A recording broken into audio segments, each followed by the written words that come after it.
welcome or welcome back to Heretic Owl Tarot. I'm so glad that you're joining me for these messages. It just brings me so much joy to read your cards. Speaking of, my calendar is now open for personal readings. The link for that is in the description below. Of course, anything you could ever want to know about this reading is going to be in the description below. And honestly, that's really all I have. I'm not even sure what decks we're going to be using yet. I just started getting that poking feeling last night to start putting out messages again. So that's what we're going to do. And this is probably the quickest intro I've ever done, but let's get into it. Right. Let's see who's next.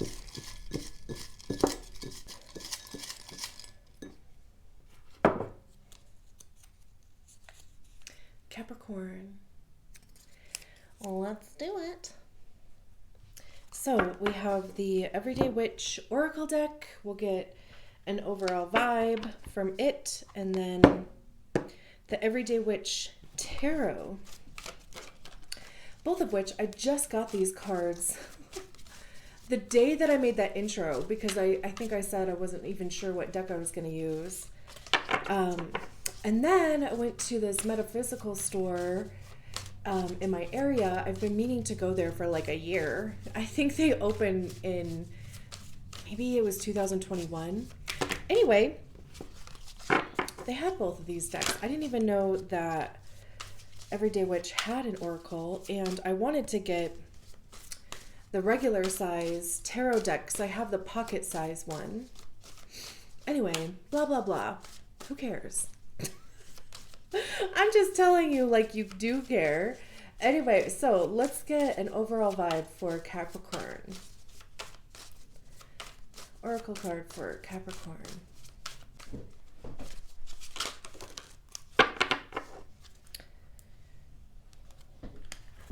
Fire magic. I haven't seen this card yet. At least it hasn't come out yet. This is very interesting because, of course, right, Capricorn is earth, but fire is generally about motivation, actions, right? It's literally putting that fire up under you. I'm kind of curious even to see what the book says about fire magic. Even the cat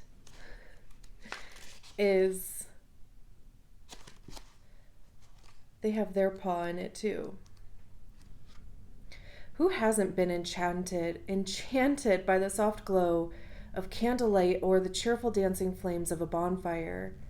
Fire magic is all around us and is perhaps the easiest to integrate into our everyday lives with a torch of kitchen witchery.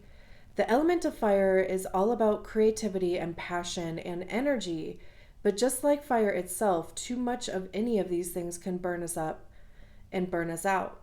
On the other hand, if you are feeling as though your internal flames are burning low, perhaps you need to add a little fire magic to your life. So yeah, that can literally go either way. It's almost like, finding motivation and even getting creative or getting motivated creatively. And I'm taking those dings as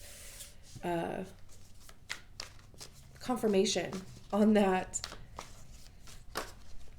Oh my gosh, and my hands are just not working. We have the Five of Swords, mental conflict. This is also, I see the Five of Swords as being a battle of wits, feeling even a bit out of control in some degree. Somebody has all of the control over here, and these two people are what the hell?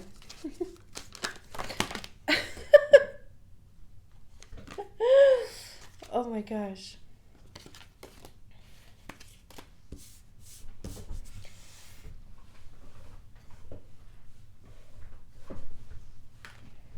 Speaking of out of control, We have the Moon and the Knight of Swords. I feel like these two cards, that first little explosion that happened, I feel like I saw these two cards. That's the thing about tarot too, is if there is a message, it'll come out. So we have the Five of Swords, we have the Moon, we have the Knight of Swords. 3 more.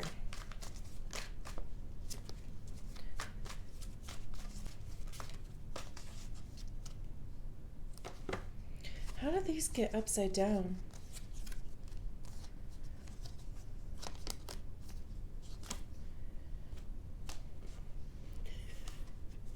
What is going on? Look at this. This is so... Okay, hold on. What is Capricorn doing to me right now? I don't shuffle reversals into the deck. So that's what's just kind of crazy right now. How... I mean, yeah, sure. Should I leave them that way? Maybe, but now that I see it, I can't. Like my OCD will not allow me. And if they want to come out in reverse, they will. That is so crazy. Okay.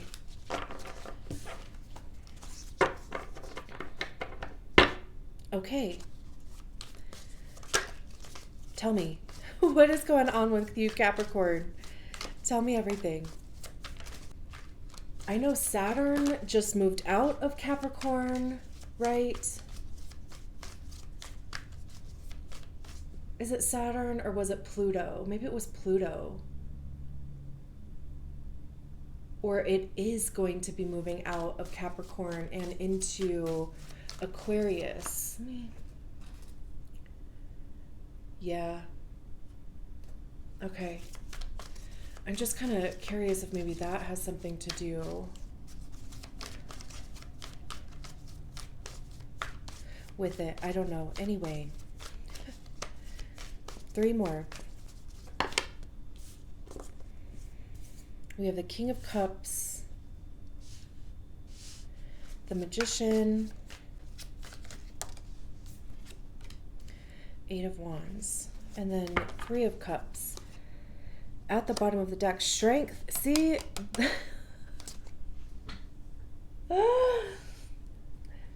Strength, the Page of Cups, the King of Pentacles, 7 of Pentacles.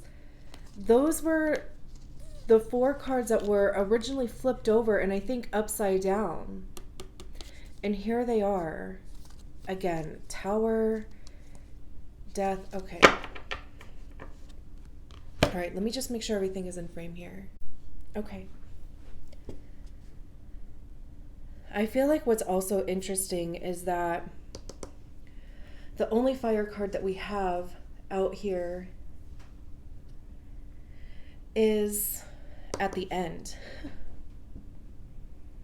We also don't have any earth out here. So I don't know. Is that significant? Maybe, maybe not. Holy shit, there's like this big ass plane flying over. It just kind of caught me off of guard. Okay, we are going to focus. I think it's a military plane. I'm in Colorado Springs. There's a few military bases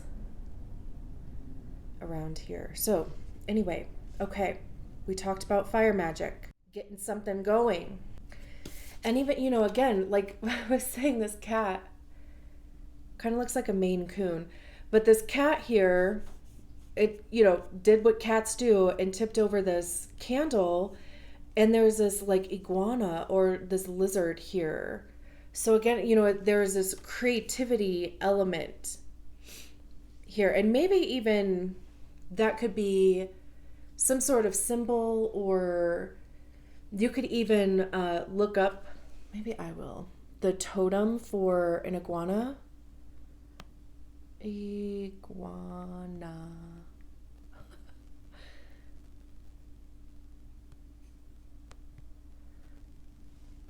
gentle, compassionate, wise, always relaxed.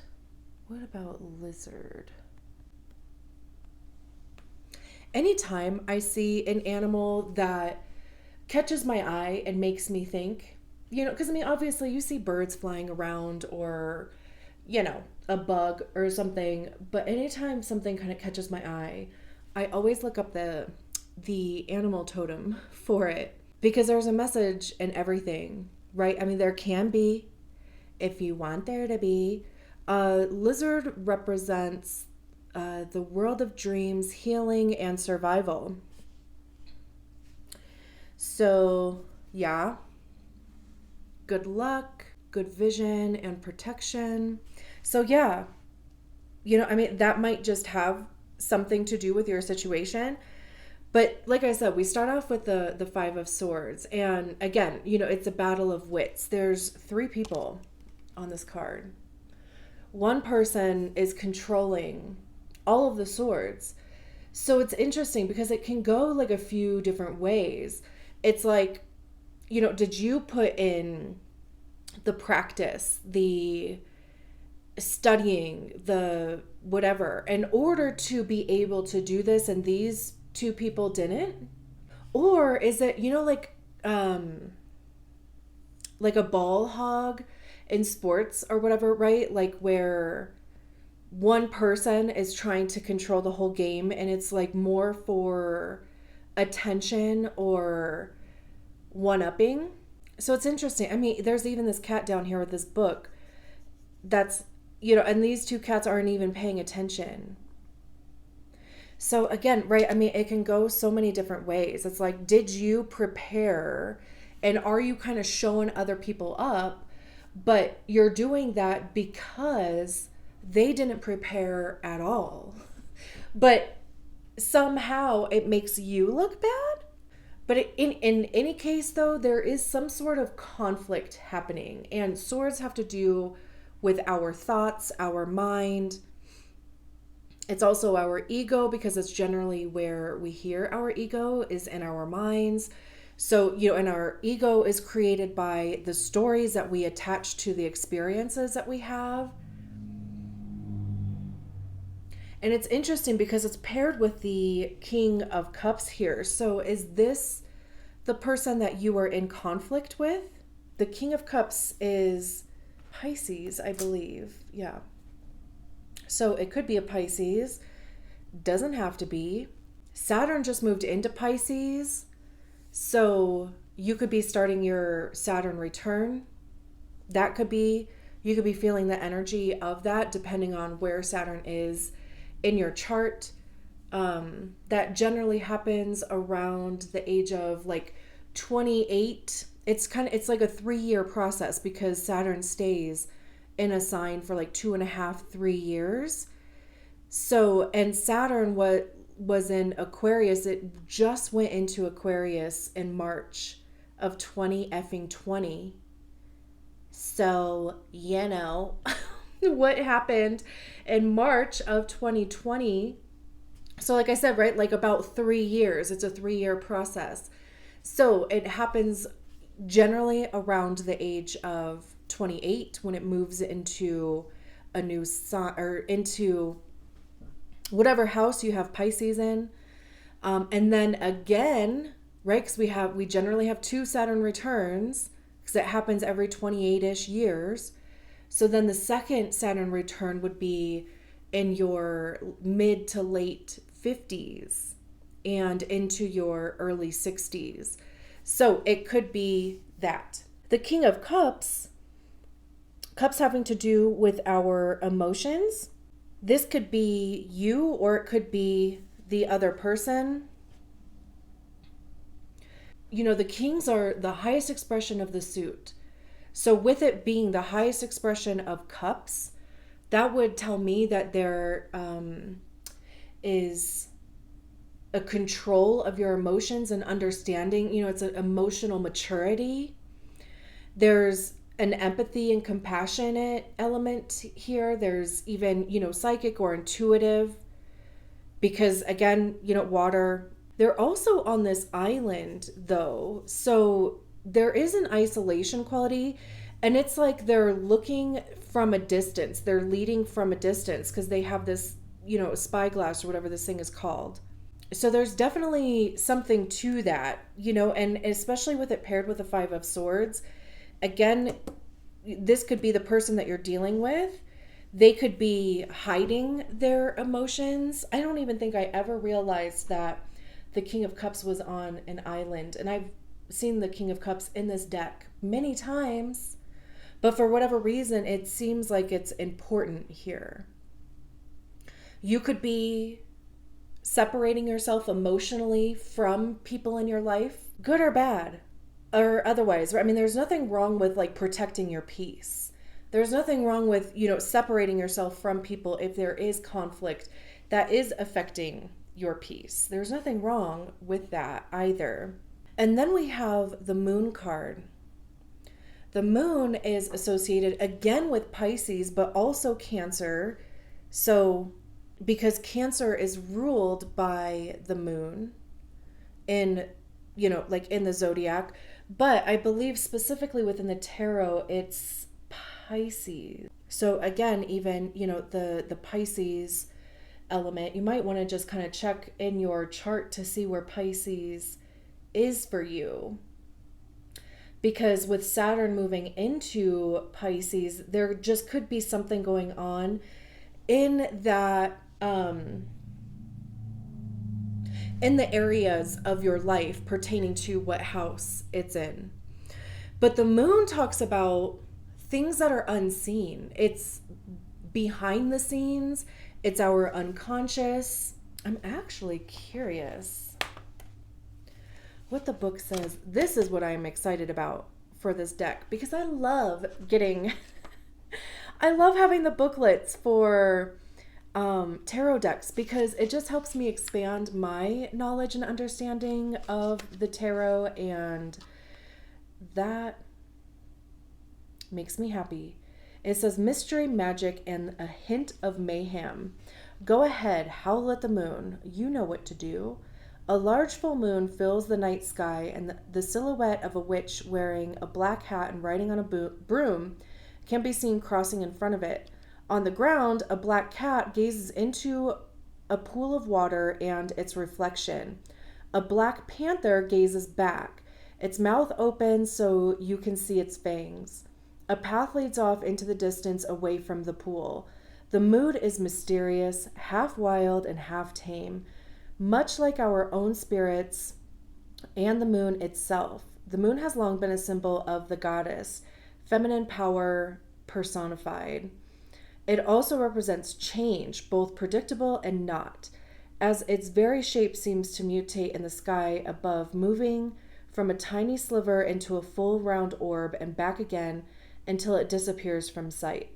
The Moon card may carry with it a suggestion that there are unseen forces at work, mysterious and impossible to foresee. It can also indicate someone who is torn between their two natures, tame or wild, practical or creative. Can you embrace them both, or must you choose? Only the moon knows, and she's not telling. The Moon card often indicates a time or feeling of uncertainty. Have you been restless, torn between two paths? Perhaps now is a time to choose which aspect of yourself will show its face to the world. If you have been having nightmares, perhaps your subconscious is trying to send you a message. Make sure you are listening. The Moon card may herald a time of flux and change, neither good nor bad. It simply warns you to look carefully at the reflection in the water. What hidden secrets will it reveal if you are daring enough to gaze directly at the moon's face? Holy moly cannoli. It's interesting because it's paired with the Magician. So this is saying choose creativity.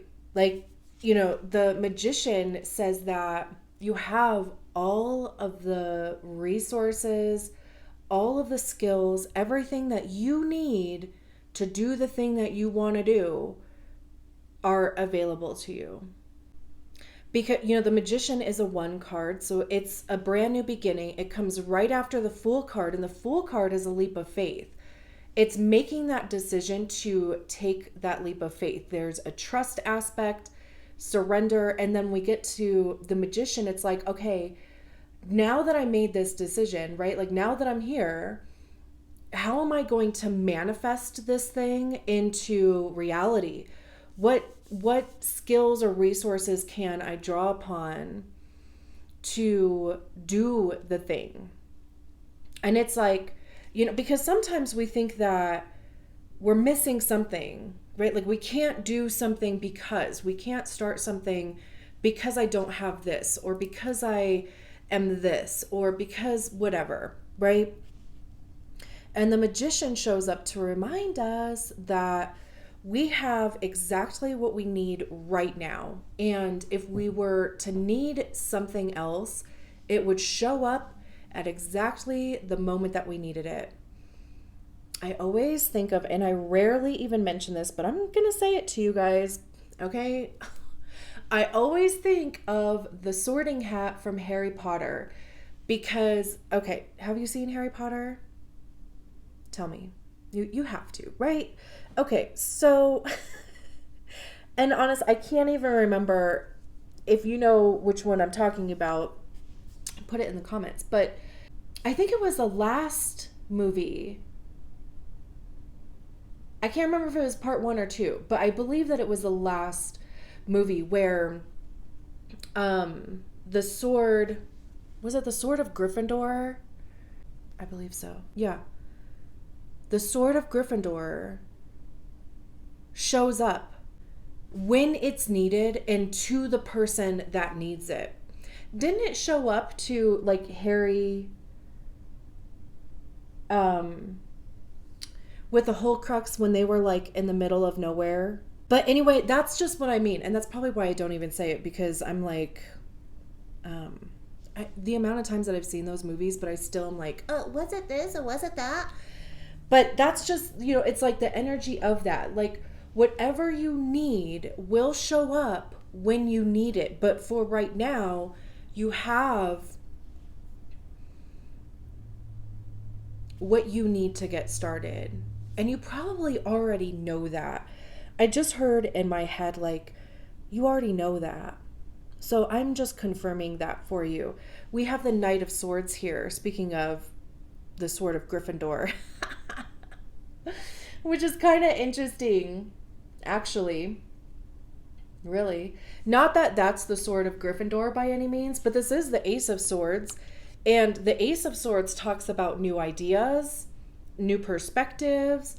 It's truth, honesty.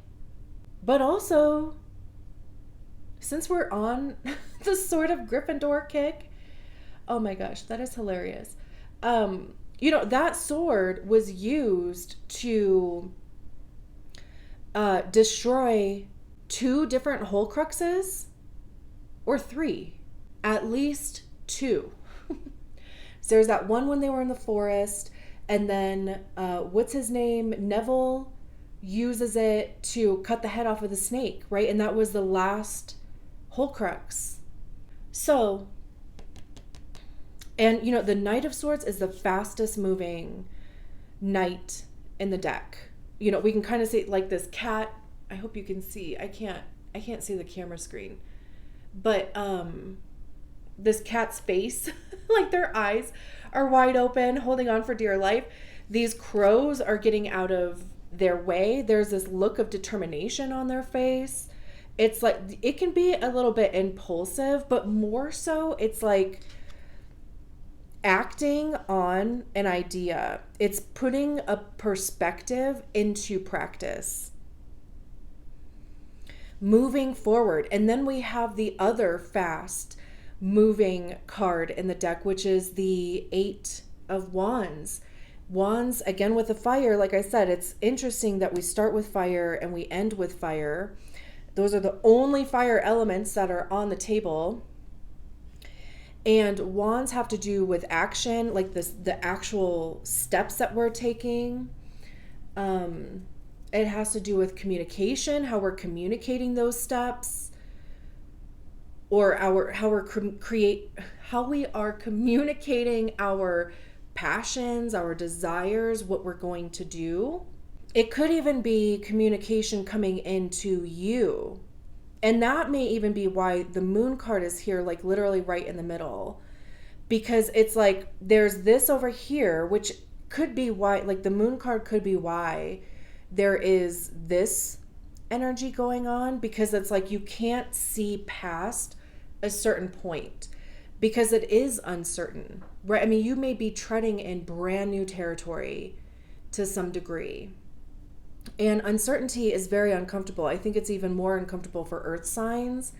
That could be why, I'm a Taurus, so I get it. But also in the realm of human design, I have the left angle cross of uncertainty. So I am never going to be certain about. But in the Eight of Wands, there's this tornado. There's this person that's trying to, control these Eight of Wands, or maybe even using the power of this tornado to get these wands off of the ground, actually, because that's the first time I ever even considered that possibility with this card.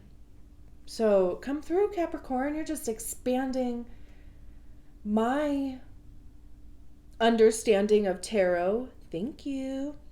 I mean, there's a little bit of a look of concern on their face. And you know what? Let's see what the book says.